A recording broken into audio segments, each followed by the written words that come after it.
Mark, a mechanic barely making ends meet, spotted a young boy outside his workshop, gazing at his damaged wheelchair, his cheeks wet with tears. Without a second thought, Mark crouched beside him. "I'll repair it," he vowed, determined not to take a penny. The boy's mother stood stunned, her breath catching at his generosity. A few days later, as Mark scrubbed oil from his fingers, a thunderous rumble shook the air. A private plane touched down nearby, and what unfolded next left everyone in awe. Before we dive in, please like this video and let us know in the comments where you're tuning in from. Your encouragement keeps these inspiring tales coming. Now let's get started. Mark brushed his hands on his grimy coveralls, his gaze locked on the small boy fumbling outside his repair shop. The wheelchair's front wheel was mangled beyond use, halting the child's every attempt to roll forward. His mother lingered nearby, her face etched with fatigue and despair. Mark had witnessed tough times plenty, yet the way the boy gripped the chair's sides, his expression twisted in defeat, tugged at something deep inside him. He approached, dropping to one knee beside the boy. "Hey, little man, seems like you've hit a snag." The child lifted his eyes, wide with a mix of trust and doubt. "It's ruined," he mumbled. "I was just rolling along the path, and then—" He trailed off, glancing at his mother, unsure if he should go on. Mark faced her. "Let me check it out, no cost." Her brows shot up. "Really? I don't have—" He raised a palm. "I mean it." Gently hoisting the wheelchair, Mark wheeled it into his shop to assess the mess. The front axle was hopelessly warped, the frame off-kilter, and the left brake hung useless. This wasn't a simple patch job. It'd demand parts, effort, and hours he didn't have to give. His tiny garage was already drowning, bills stacking high, and jobs trickling in slow. But none of that weighed on him as he glanced at the boy, now perched on a crate, watching with a blend of wonder and eagerness. Mark toiled into the night, crafting a new piece from a rusty bike frame he'd kept in the corner. The mother kept checking her watch, but Mark waved off her worry. "This isn't just about mending a chair," he said, securing the final screw. "It's about letting him roll free again." When he pushed the wheelchair out, the boy's jaw dropped. Mark hadn't just fixed it, he'd upgraded it. The wheels were sturdier, the brakes worked flawlessly, and he'd tweaked the seat for extra ease. The boy paused, then seized the rims and propelled himself ahead. His face glowed with delight as he glided smoothly over the concrete. "It's amazing, better than ever." His mother's eyes brimmed with tears. She clasped Mark's hand, squeezing hard. "Thank you. You can't know what this means." Mark just grinned. "That's what mechanics are for. We mend stuff." As they departed, Mark let out a tired but content breath. He'd done what felt right, even if it cost him a day's earnings. Little did he know, this quiet kindness had sparked something extraordinary. 2 days later, as Mark locked up his shop, a low growl echoed through the dusk. It was a sound he'd never heard here. Stepping outside, he squinted upward. Then he saw it, a gleaming private jet descending toward the little airstrip past the town's edge. Mark had lived here forever. Nothing like this ever landed. The plane's wheels hit the ground cleanly, kicking up dust. He stood rooted as a shiny black car rolled up beside it. His pulse raced. He didn't know why, but a hunch whispered that whatever came next would shift everything. Mark watched, speechless, as the jet halted smoothly on the modest airstrip beyond town. It looked absurdly out of place. No one around here owned anything that lavish. The strip usually hosted crop sprayers or rare medevac flights, but this plane was in a league of its own. A glossy black car had parked next to it, its dark windows shielding its occupants. Mark's throat tightened. He had no cause to feel edgy, but the scene felt massive. The jet's door swung open, and sleek metal steps dropped down. A man in a crisp suit emerged first, straightening his tie as he surveyed the surroundings. He half-turned, signaling back to the plane. Then an older man appeared, his gray hair catching the light, his air one of authority. He stepped down deliberately, his polished shoes glinting in the fading sun. Mark didn't know them, but their presence screamed power and money. He was about to look away when the older man's eyes met his. Mark froze. The man said something to the first, who nodded and strode toward the car. Moments later, its engine purred to life and headed straight for Mark's shop. His heart thudded. Why were they coming here? What could they want? He took a steadying breath and wiped his hands on his oil-streaked coveralls as the car stopped right outside. The first man stepped out, adjusting his sleeves before offering a curt nod. Mark Tanner. Mark paused. Yeah, that's me. The man gave a faint smile. I'm Ethan Brooks. I work for Mr. Charles Langley. He motioned to the older man now exiting the car. Can we talk? Mark glanced around, half waiting for a hidden camera to reveal this as a stunt. But there was nothing. Just these two imposing figures before his faltering garage. Sure, Mark said, clearing his throat. What's this about? Charles Langley stepped forward, his sharp eyes sizing Mark up. 2 days back, you fixed a wheelchair for a young boy. You took no payment and stayed late to make it flawless. Mark's gut twisted. He hadn't dwelled on it after they left. It was just what you do. Yeah, he said warily. I did. A slight smile crossed Langley's face. That boy's my grandson. Mark's eyes widened. Clicked, the suits, the jet, the car. He'd helped someone far bigger than he'd guessed. Langley went on, his tone even. My daughter told me all of it. How you wouldn't take a cent. How you used your own scraps.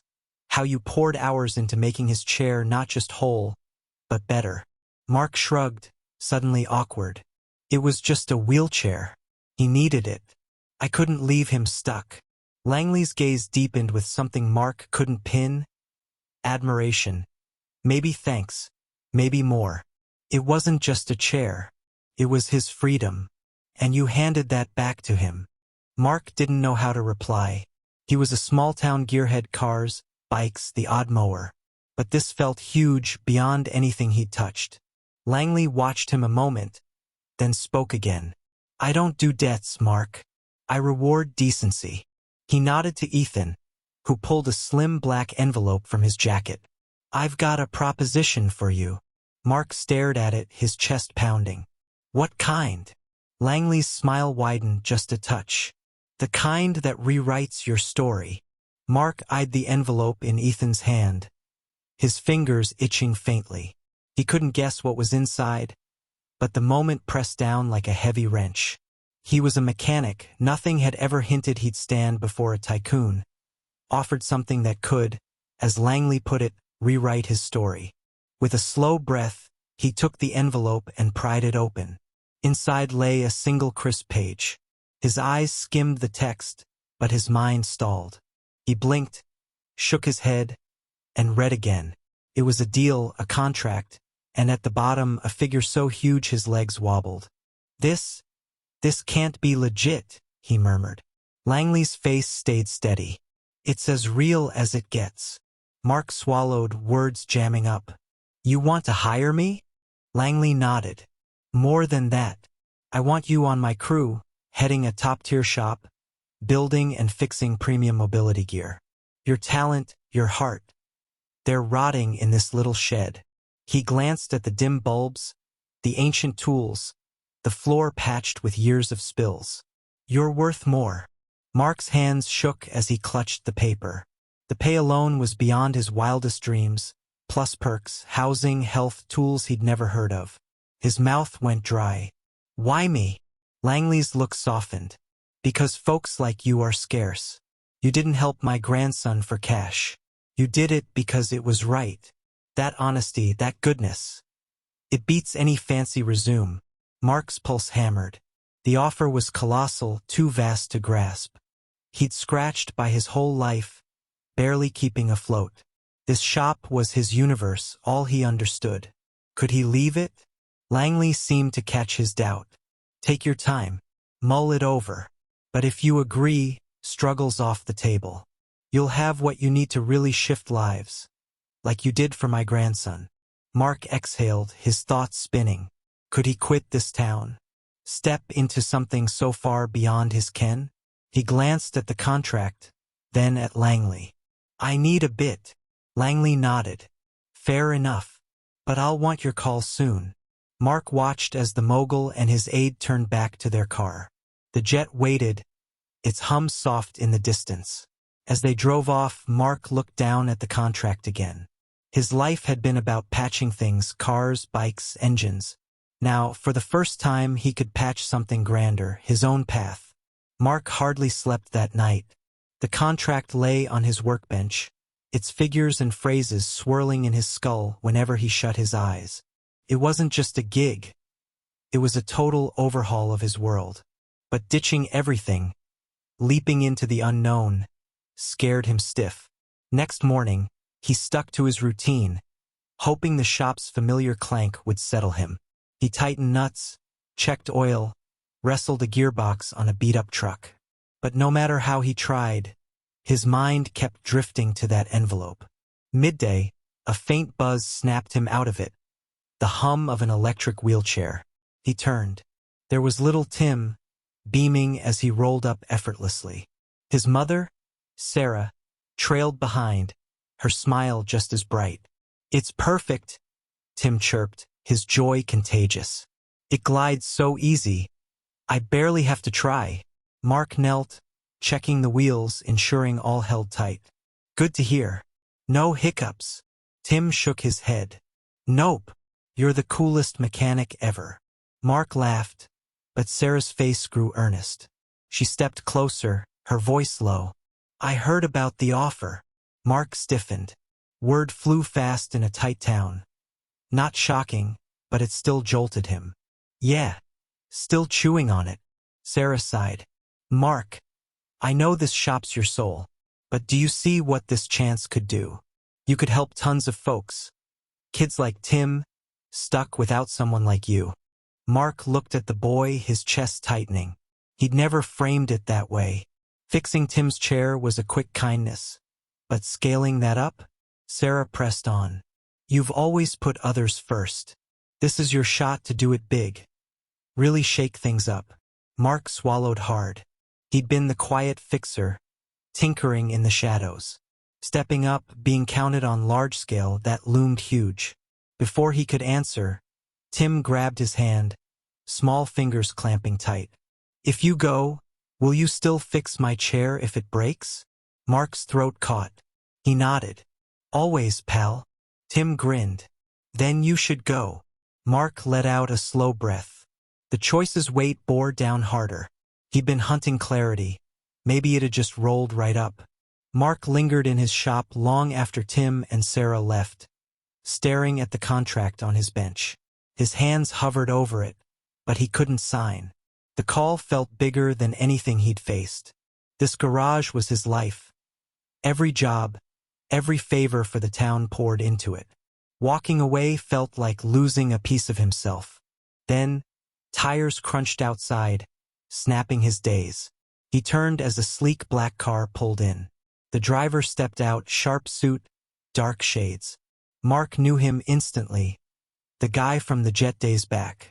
The man strode up, hand out. Mark, hope you've had time to think. Mark shook it but wavered. I have, but I'm not sure I'm your guy. The man eyed him, then nodded at the car. Ride with me. I've got something to show you. Mark frowned but agreed, curiosity winning. He slid into the passenger seat, and soon they were cruising out of town. The man stayed quiet, letting the miles roll by. At last, they hit a long stretch to a sprawling complex. Mark's eyes widened at its scale. Nothing he'd ever seen matched it. The man parked and led him in. Inside, engineers and techs worked on mobility gear, wheelchairs, prosthetics, cutting-edge stuff for people with disabilities. Mark gaped as they tested models, each sleeker than the last. This is our work, the man said, voice firm. And we need you, someone who doesn't just mend, but cares about who's using it. Your fix for Tim proved that. It's why you're here. Mark swallowed, feelings churning. He'd always known his work counted, but this, seeing lives shift, hit harder. He turned to the man, heart racing. "If I say yes, what's next?" The man smiled. "Your whole world flips." Mark exhaled, taking in the facility, the team, the future snapping into focus. For the first time since the offer, he knew his move. Mark stood at the complex's entrance, hands on hips, soaking it in. He'd made his choice, he was taking the deal. A fresh start, a new mission, a shot to touch lives far past his old shop's walls. Inside, techs pieced together custom chairs, artificial limbs, gear to lift lives. Mark saw the fire in their eyes, same as he'd always felt fixing something vital. He breathed deep, letting it settle. The suited man approached, handing him a badge with his name. "Welcome aboard, Mark. We've needed someone like you." Mark flipped the badge in his hand, feeling its heft. He wasn't just a grease monkey now, he was part of something vast. Weeks flew by. Mark dove in, picking up new skills, testing high-tech tools, helping craft better mobility fixes. He'd never been so stretched, yet so alive. Every day he met folks whose worlds had shifted thanks to their work. Every day he thought of Tim and Sarah. Then one morning, entering the facility, he spotted a familiar face in a shiny new wheelchair. It was Tim, eyes sparkling as he saw Mark. Sarah stood beside him, brushing away a tear. "Wanted to surprise you," she said, voice thick. "They made this for him top-notch. He moves so free now, and it's because of you." Mark knelt by Tim, eyeing the chair's slick build. "How's it feel, bud?" Tim beamed. "Like I can roll anywhere." Mark's chest tightened. This was why he jumped, this was the payoff. Sarah pulled an envelope from her bag. "One more thing. Tim and I wanted to give you this." Mark paused, then took it. Inside was a note from Tim. He read it slow, throat closing. "Thanks for fixing my old chair. But more, thanks for believing in me. You didn't just repair something, you changed my world." Mark shut his eyes a moment, letting it sink in, then grinned at Tim, tousling his hair. "Nah, kid, you changed mine.